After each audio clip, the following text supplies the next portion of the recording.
Imagine being the chief breadwinner for a family of 10, a world-touring virtuoso, and the primary muse for 3 of the greatest composers in history, all while being a better pianist than nearly all of them. Welcome back to Day 13. Today, we're meeting the powerhouse that was Clara Schumann. Long before the term work-life balance existed, Clara was living a life that would break most people. But in the cracks of her chaotic schedule, she found what she called self-forgetfulness. Today, we're listening to her 3 romances, Opus 22, the sound of a genius finally finding a moment for herself. In the 19th century, if you went to a piano concert, the performer had the sheet music right in front of them. It was the law. In fact, playing without the score was considered arrogant, like you were trying to show off. Clara Schumann didn't care. She was one of the first major artists to perform entirely from memory. Think about that for a second. She pioneered the rock star standard we see today, where an artist stands on stage, alone with their instrument, and pulls the music directly from their soul. She didn't just play music, she blazed a trail for every concert pianist who followed, from Liszt to Lang Lang. When critics in Vienna saw her at 18, they didn't just see a girl playing piano. They called her epoch-making. She was a shift in the tectonic plates of music. But here is the part that usually gets left out of the history books. Clara was the CEO of the Schumann household. Her husband Robert was a genius, but he was also deeply troubled, eventually spending his final years in an asylum. Clara wasn't just supporting him, she was the one paying the bills.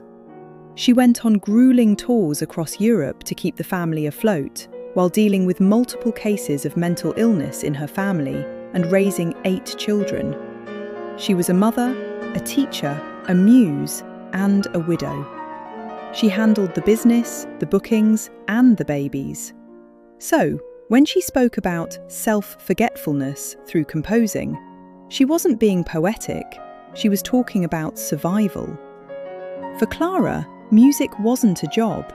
It was the only place where she could stop being everything to everyone else and just be herself. The piece we are diving into today is the first of her 3 romances, Opus 22, the Andante Molto. Now, in the 1800s, a romance wasn't just a love song. It was a short, lyrical piece that felt like a secret. This specific set was written towards the end of her composing career, and it's dedicated to her close friend, the legendary violinist Joseph Joachim. When you listen to the piano and violin interacting here, it doesn't feel like a flashy performance. It feels like a private conversation. It's tender, it's a bit wistful, and it has this crystalline clarity that defines her style. There's a moment in the middle where the piano starts these delicate, rippling arpeggios. Remember our broken chords from Kapsberger?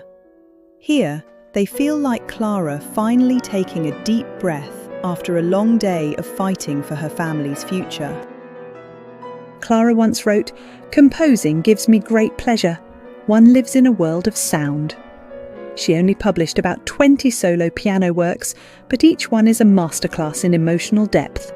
She proved that you can be a powerhouse in a man's world, a rock for your family, and still keep a secret garden of your own creativity alive.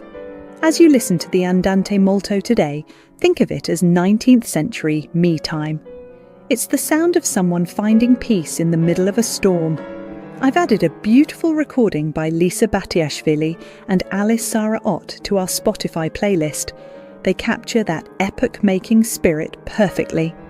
This is day 13 of our 365-day journey. If you think Clara Schumann is as much of a boss as I do, leave arbs in the comments, subscribe for day 14, and I'll see you tomorrow.